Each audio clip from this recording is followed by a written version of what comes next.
Ramadan datang lagi teman-teman, dan ini bukan sekedar bulan biasa loh. Anggap aja ini sebuah undangan spesial buat kita bertumbuh. Seperti sebuah pendakian, di mana puncaknya itu menawarkan hadiah yang nilainya, wah, tak terhingga. Nah, ini dia pertanyaan kuncinya. Karena kita kan nggak mau ya Ramadan datang terus pergi gitu aja tanpa bekas. Kita mau benar-benar memenangkannya. Jadi gimana caranya? Yuk kita bedah strateginya bareng-bareng. Oke, ini dia peta perjalanan kita.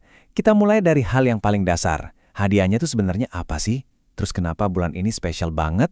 Kita juga akan dalami lagi apa itu puasa, menemukan senjata utamanya, yaitu kesabaran, dan yang terakhir, kita lihat motivasi terbesar dari semuanya. Langkah pertama untuk menang dalam hal apapun kan harus tahu tujuannya ya. Nah, di sini kita mesti ubah total cara pandang kita soal apa itu hadiah. Soalnya ini sama sekali bukan tentang kesuksesan duniawi. Kesuksesan yang kita kejar di bulan Ramadan itu sifatnya abadi. Beda banget sama piala atau harta yang bisa hilang kapan aja. Kemenangan yang ini kita bawa selamanya. Dan ayat ini ngejelasin semuanya dengan sangat gamblang. Kemenangan sejati atau al-fawz al-hakiki itu nggak rumit kok. Tujuannya cuma dua, diselamatkan dari api neraka dan dimasukkan ke dalam surga. Udah, itu dia hadiah utamanya, the ultimate prize yang kita perjuangkan. Oke, tujuannya udah jelas, tapi kenapa Ramadan jadi arena yang paling pas buat meraih kemenangan itu? Jawabannya ada di kondisi-kondisi super spesial yang cuma datang sebulan dalam setahun. Coba bayangin deh, sebuah lingkungan spiritual yang seolah-olah udah disetting khusus buat kesuksesan kita. Menurut hadis, pintu-pintu surga itu dibuka lebar-lebar, pintu neraka ditutup rapat-rapat, dan, ini yang keren, biang kerok godaan, para setan, itu dibelenggu. Jadi, medannya tuh benar-benar udah disiapin buat kita menang. Sekarang kita masuk ke inti latihannya di bulan Ramadan, puasa. Tapi jangan salah ya, puasa yang sejati itu ternyata jauh lebih dalam. Lebih dari sekedar nahan lapar dan haus. Jadi puasa itu ada dua dimensi. Ada puasa fisik, yang kita semua udah tahu lah ya, nggak makan, nggak minum. Tapi ada yang seringkali lebih menantang, puasa rohani. Ini soal menjaga lisan kita dari bohong dan gosip, menjaga mata, menjaga telinga dari hal-hal yang sia-sia. Kemenangan sejati butuh dua-duanya.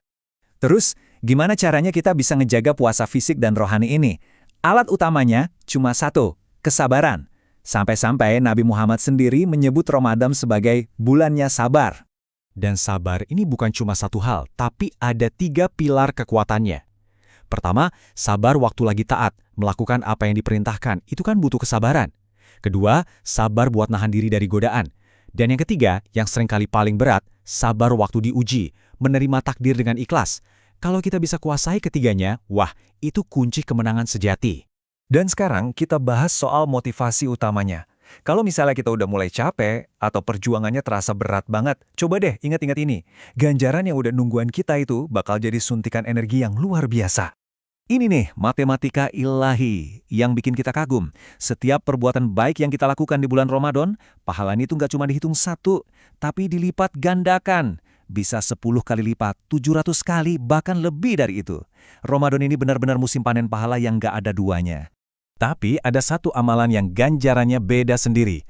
Hadis ini mengatakan amalan lain ada hitungannya, kecuali puasa firman Allah. Puasa itu untukku dan aku sendiri yang akan membalasnya. Coba deh renungin, balasan tanpa batas yang ngasih langsung Sang Pencipta. Ini adalah penghargaan yang paling personal dan paling istimewa. Jadi pada akhirnya, memenangkan Ramadan itu bukan cuma soal bertahan sampai garis finish. Bukan itu.